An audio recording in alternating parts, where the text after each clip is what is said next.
Hello everyone. आज के इस वीडियो में बात करेंगे ऑब्जेक्टिव क्राउन बुक से मौर्योत्तर साम्राज्य, जो कि काफ़ी इंपॉर्टेंट टॉपिक है। तो इस वीडियो को एंड तक ज़रूर देखें और जितने भी क्वेश्चन इस वीडियो में मैं बताऊंगा वो काफ़ी चुनिंदा प्रश्न हैं जो कि अलग अलग एग्जाम्स में पूछे गए हैं और आने वाले एग्जाम्स में डेफिनेटली पूछे जाएंगे। तो चलिए इस वीडियो को शुरू करते हैं। वीडियो अच्छी लगे तो लाइक एंड शेयर भी कर दीजिएगा, साथ ही साथ चैनल को सब्सक्राइब करके नोटिफिकेशन बिल को ज़रूर ऑन रखें। देखिए, फर्स्ट क्वेश्चन ये कह रहा है कि यूनानी रोमन कला को निम्नलिखित में से कहाँ स्थान प्राप्त हुआ था। यूनानी रोमन कला को निम्नलिखित में से कहाँ स्थान प्राप्त हुआ था, तो गांधार, यहाँ पे ऑप्शन बी को टिक करेंगे। और जो भी इंपॉर्टेंट एक्सप्लेनेशन होगी हम यहाँ पे डिस्कस भी करेंगे, ठीक है। ईसा पूर्व प्रथम शताब्दी के मध्य में उत्तर पश्चिम में गांधार कला की एक और शैली विकसित हुआ था जिसे गांधार शैली कहते हैं। इस शैली को ग्रीक बौद्ध भी कहा जाता है। इसका सर्वाधिक विकास जो कि कुषाण काल में हुआ था, तो ये चीज़ ध्यान रखिएगा, ठीक है। इस काल की विषय वस्तु जो कि बौद्ध परंपरा से ली गई है, किंतु निर्माण का ढंग यूनानी था। गांधार कला के अंतर्गत मूर्तियों में शरीर की आकृति को सर्वथा यथार्थ दिखाने का प्रयत्न किया गया है, ठीक है। चलिए, सेकेंड क्वेश्चन कह रहा है कि भारतीयों के लिए महान सिल्क मार्ग किसने आरंभ कराया। भारतीयों के लिए महान सिल्क मार्ग जो किसने आरंभ कराया था, तो राइट आंसर यहाँ पे हो जाएगा ऑप्शन, हम किसे टिक करेंगे, ऑप्शन ए कनिष्क ने, ठीक है। ऑप्शन ए करेक्ट आंसर है। निम्नलिखित में से किस मूर्ति कला में सदैव हरित स्तरित चट्टान का प्रयोग माध्यम रूप से होता था। तो इस प्रश्न का सही आंसर हो जाएगा ऑप्शन डी, गांधार मूर्ति कला में। ऑप्शन हम डी को टिक करेंगे, ठीक है। चलिए, अगला प्रश्न क्या है, सातवाहनों की राजधानी अवस्थित थी। सातवाहनों की राजधानी अवस्थित थी, तो इसका सही आंसर है अमरावती में। राइट आंसर होगा ऑप्शन ए। एक्चुअली आपको पता है फ्रेंड्स कि प्रतिष्ठान होता था, देखिए हम पढ़ सकते हैं कि राजधानी प्रतिष्ठान अमरावती, ठीक है। भाषाएं जो थी प्राकृत, तेलुगु, तमिल और संस्कृत हुआ करता था, और धार्मिक जो समूह थे वो हिंदू और बौद्ध थे। सातवाहन की बात की जा रही है। क्वेश्चन नंबर 5 है कि निम्नलिखित राजवंशों पर विचार कीजिए, यानी सातवाहन, गुप्त, शुंग और चोल। इन राजवंशों का सही कालक्रम क्या है, बताइए। तो सही कालक्रम की बात करें तो सबसे पहले शुंग आएगा, उसके बाद सातवाहन यानी कि 3, 1, और उसके बाद हम गुप्त, लास्ट में चोल 2 और 4। तो 31-24 करेक्ट आंसर होगा ऑप्शन डी। राजा खारवेल का नाम जुड़ा हुआ है। राजा खारवेल का नाम जुड़ा हुआ है, तो करेक्ट आंसर है हाथी गुम्फा लेक के साथ, ठीक है। हाथी गुम्फा ऑप्शन सी को टिक करेंगे। नेक्स्ट वन है कि अफगानिस्तान का बमियान प्रसिद्ध था। अफगानिस्तान का जो बमियान है वो किस लिए प्रसिद्ध था, तो राइट आंसर यहाँ पे होगा बुद्ध की प्रतिमा के लिए। ऑप्शन डी करेक्ट आंसर है। निम्नलिखित कथनों पर विचार करेंगे। फर्स्ट और सेकंड पॉइंट्स यानी कि कथन और कारण को पढ़िए और उसके बाद 4 पॉइंट्स दिए गए, बताइए कि सही आंसर क्या होगा। तो पहला पॉइंट्स कह रहा है कि कुषाण जो थे वो फारस की खाड़ी और लाल सागर होकर के व्यापार करते थे, बिल्कुल सही है। और कारण इसका कह रहा है कि उनकी सुसंगठित नौसेना उच्च कोटि की थी। देखिए ये पॉइंट गलत है, क्योंकि आपको पता है कि जो उच्च कोटि की जो नौसेना स्थापित किया गया था वो चोल साम्राज्य में स्थापित किया गया था, ठीक है। तो यहाँ पे फर्स्ट तो सही है लेकिन कारण इसका गलत है। यहाँ पे कहेंगे कि ए सही है परंतु आर गलत है, इसलिए राइट आंसर होगा ऑप्शन सी। नेक्स्ट प्रश्न है कि गांधार कला शैली एक संश्लेषण है।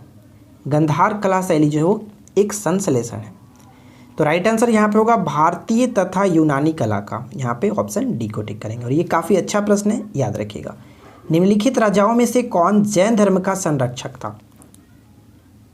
निम्नलिखित राजाओं में से कौन जैन धर्म का संरक्षक था, तो खारवेल को यहाँ पे डी टिक करेंगे। ऑप्शन डी करेक्ट आंसर है। देखिए हम यहाँ पे पढ़ सकते हैं कि खारवेल कलिंग का शासक था जिसने जैन धर्म को संरक्षण प्रदान किया था। खारवेल के संबंध में भुवनेश्वर के निकट हाथी गुम्फा से प्राप्त शिलालेख द्वारा जानकारी प्राप्त होती है, और हाथी गुम्फा कहाँ पे, तो भुवनेश्वर के निकट उदयगिरी पहाड़ी में स्थित है, ठीक है। चलिए आगे की तरफ बढ़ते हैं। नेक्स्ट क्वेश्चन देखिए क्या है, प्राचीन काल के भारत पर आक्रमणों के संबंध में निम्नलिखित में से कौन सा एक सही कालानुक्रम है। तो प्राचीन काल में भारत पर जो आक्रमण हुआ था उसके संबंध में अगर हम देखें तो सही कालानुक्रम होगा यूनानी, शक और कुषाण, यानी कि राइट आंसर होगा ऑप्शन ए, ठीक है। ए को टिक करेंगे। अगला प्रश्न देखिए, कलिंग नरेश खारवेल निम्न में से किस वंश से संबंधित है। कलिंग नरेश खारवेल निम्न में से किस वंश से संबंधित है, तो इनका संबंध था चेदी वंश से। ए को टिक करेंगे, चेदी वंश। निम्न राजवंशों में सबसे पुराना राजवंश था, राजवंशों में सबसे पुराना राजवंश कौन सा था? सबसे पुराना हम कह सकते हैं Satavahana, option D correct answer है सतवाहन। अगला प्रश्न कह रहा है कि निम्नलिखित शासकों में से किसके लिए एका ब्राह्मण प्रयुक्त हुआ है? और ये वीवीआई प्रश्न बन जाता है। एका ब्राह्मण जो शब्द है किसके लिए प्रयुक्त हुआ है? तो राइट आंसर होगा गौतमी पुत्र सतकर्णी, ठीक है, ऑप्शन सी को टिक करेंगे। और देखिए कुछ पॉइंट्स मैंने नोट डाउन किया, अब इसको पढ़िए कि एका ब्राह्मण अथवा अद्वितीय ब्राह्मण सतवाहन शासक गौतमी पुत्र सतकर्णी को बलश्री के नाशक अभिलेख में कहा गया। गौतमी पुत्र सतकर्णी सतवाहन वंश का 23वां तथा सबसे महान शासक था, जिसके सैनिक विजयों की जानकारी इनकी माता बलश्री के नासिक प्रशस्ति से प्राप्त होती है, ठीक है। चलिए अगला प्रश्न, आंध्र सतवाहन राजाओं की सबसे लंबी सूची किस पुराण में मिलती है? किस पुराण में मिलती है? तो करेक्ट आंसर यहाँ पे हो जाएगा मत्स्य पुराण में। Right answer will be option C, ठीक है। अगला प्रश्न, उत्तरी तथा उत्तरी पश्चिम भारत में सर्वाधिक संख्या में तांबे के सिक्के को जारी किसने किया था? तांबे के सिक्के को जारी किसने किया था? सबसे अधिक कुषाणों ने, ऑप्शन बी करेक्ट है कुषाणों ने। अगला प्रश्न, पहला ईरानी शासक जिसने भारत के कुछ भाग को अपने अधीन किया था? पहला ईरानी शासक जिसने भारत के कुछ भाग को अपने अधीन किया था और वो था डेरियस प्रथम। यहाँ पे सी को टिक करेंगे, डेरियस प्रथम। निम्नलिखित में से कौन कनिष्क प्रथम के दरबार में नहीं गया था? कनिष्क प्रथम के दरबार में नहीं गया था। तो अश्वघोष, पार्श्व, वसुमित्र ये तीनों कनिष्क के दरबार से संबंधित थे, लेकिन विशाखदत्त का संबंध इनके दरबार से नहीं था। नेक्स्ट प्रश्न की द्वितीय सदी ईसा पूर्व में कागज बनाने की कला को किसने खोजा था? कागज बनाने की कला की खोज चीनियों ने की थी। यहाँ पे करेक्ट आंसर है चीनी। नेक्स्ट प्रश्न की कला की गंधार शैली निम्न समय में फली फूली। कला की गंधार शैली निम्न समय में फली फूली, तो किसके समय में? तो कुषाण के समय में, ऑप्शन ए करेक्ट आंसर होगा। नेक्स्ट प्रश्न कह रहा है कि निम्नलिखित में से कनिष्क के समकालीन कौन थे? कनिष्क के समकालीन के रूप में हम कह सकते हैं, राइट आंसर होगा नागार्जुन, अश्वघोष और वसुमित्र। यहाँ पे करेक्ट आंसर होगा ऑप्शन बी। ध्यान दीजिएगा फ्रेंड्स, बहुत इंपॉर्टेंट प्रश्न है। नेक्स्ट वन देखिए, निम्नलिखित युगों में से कौन सा एक सही सुमेलित है? कौन सही सुमेलित है? तो जस्ट अभी हम पहले देखा था कि गंधार कला शैली जो विकसित हुई थी कुषाण काल यानी कि कनिष्क के समय में। यहाँ पे ऑप्शन बी करेक्ट होगा। अगला प्रश्न कि प्राचीन भारत में निम्न में से किस एक ने नियमित रूप से सोने के सिक्के चलाए? नियमित रूप से सोने के सिक्के किसने चलाए थे? कुषाणों ने चलाया था, ऑप्शन सी करेक्ट है। शक संवत कब प्रारंभ किया गया? शक संवत कब प्रारंभ किया गया था? तो ध्यान दीजिएगा, शक संवत की स्टार्टिंग की गई थी 78 ईस्वी में, ठीक है, 78 ईस्वी, ऑप्शन बी करेक्ट है। नेक्स्ट प्रश्न कि अश्वघोष किसका समकालीन था? अश्वघोष किसका समकालीन था? जस्ट अभी हम लोगों ने ऊपर में देखा था, अश्वघोष हुए, वसुमित्र हुए, पार्श्व हुए और नागार्जुन, ये सभी के सभी कनिष्क के संबंध थे, कनिष्क के शासन समकालीन थे, ठीक है। अगला प्रश्न, निम्नलिखित में से कौन सही सुमेलित नहीं है? अच्छे से पढ़िए, चारों पॉइंट्स में से कौन सही तरीके से मैच नहीं किया गया? एक तरफ राजवंश है, दूसरी तरफ सिक्कों की धातु है। तो देखिए यहाँ पे जो गलत मैच किया गया वो है सतवाहन। सतवाहन का स्वर्ण के साथ तो गलत है, क्योंकि सतवाहनों ने स्वर्ण के सिक्के जारी किए ही नहीं थे। हम यहाँ पे पढ़ सकते हैं कि सतवाहन राजवंश के सिक्के पाए जाते थे किस तरह के? चांदी, तांबा, शीशे और पुटीन के। तो यहाँ पे हम ध्यान रख सकते हैं कि यहाँ पे जो सोने का सिक्का है वो बिल्कुल भी नहीं था। नेक्स्ट प्रश्न की सिमुक निम्न वंशों का किसका संस्थापक था? जो सिमुक था वो किसका संस्थापक था, किस वंश का?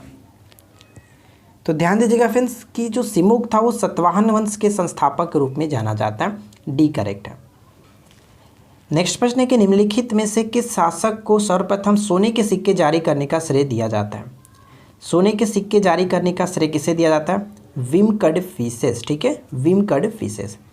नेक्स्ट वन कि कुषाण काल में सबसे अधिक विकास किस क्षेत्र में हुआ था? ये क्वेश्चंस बहुत ज़्यादा वीवीआई है, रट जाइएगा। कुषाण काल में सबसे अधिक जो विकास हुआ था किस क्षेत्र में हुआ था?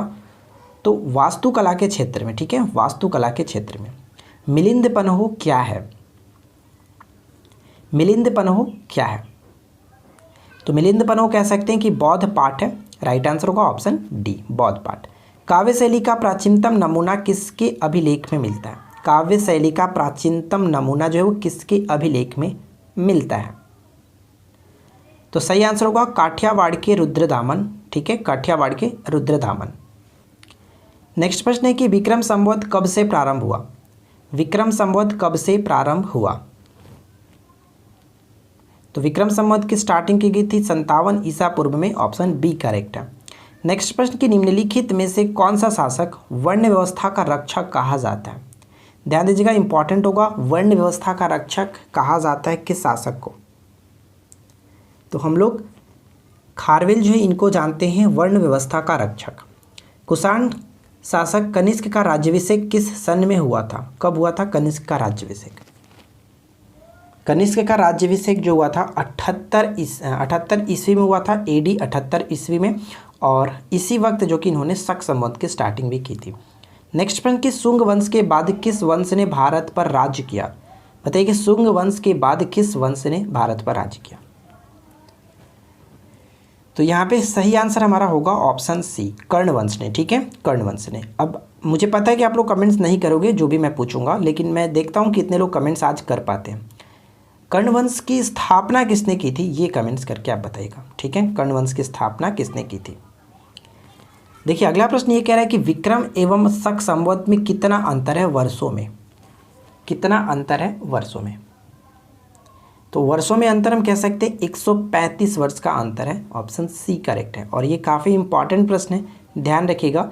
अगला प्रश्न है कि किस अभिलेख में रुद्रदामन प्रथम की विभिन्न उपलब्धियां वर्णित है? रुद्रदामन प्रथम की विभिन्न उपलब्धियां वर्णित है।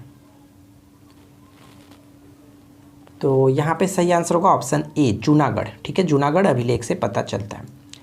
निम्न में से किस राजवंश के साम्राज्य की सीमाएं भारत के बाहर तक फैली थी? भारत के बाहर तक फैली थी और वो राजवंश था कुषाण वंश, ठीक है, सी करेक्ट होगा कुषाण वंश। किस चीनी जनरल ने कनिष्क को हराया था? किस चीनी जनरल ने कनिष्क को हराया था? पान चाओ, ए विल बी करेक्ट आंसर, पान चाओ।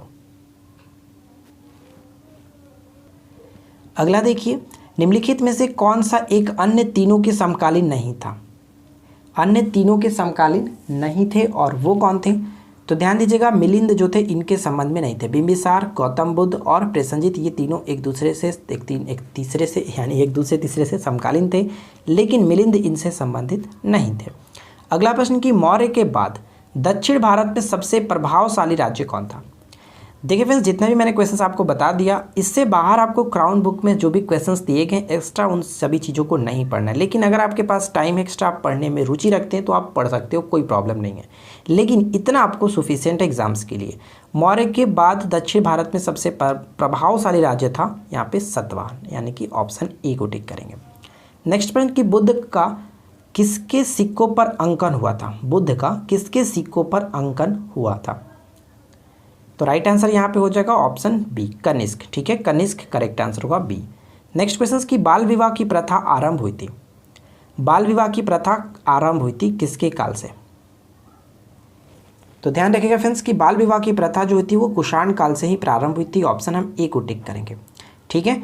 अब 43 क्वेश्चंस मैंने आपके साथ डिस्कस कर लिया। अब बात कर लेते हैं कि क्यूज का क्वेश्चंस आपके लिए क्या है, चलिए देख लेते हैं। देखिए फ्रेंड्स, क्यूज का क्वेश्चंस मैंने ये लगा रखा है, तो मुझे उम्मीद है कि आप लोगों को ये छोटा सा वीडियो पसंद आया होगा। वीडियो अच्छी लगी हो तो वीडियो को लाइक कीजिए, अपने दोस्तों के साथ शेयर कीजिए, और वीडियो कैसी लगी नीचे कमेंट्स करके जरूर बताइएगा क्वेश्चंस किस तरह से था, ठीक है। और क्या, बस चैनल को सब्सक्राइब करके रखिएगा ताकि नोटिफिकेशन आपको ऑन टाइम मिलती रहे। मिलते हैं किसी और वीडियो में नेक्स्ट टॉपिक के साथ। Thanks for watching, keep learning, have a good day.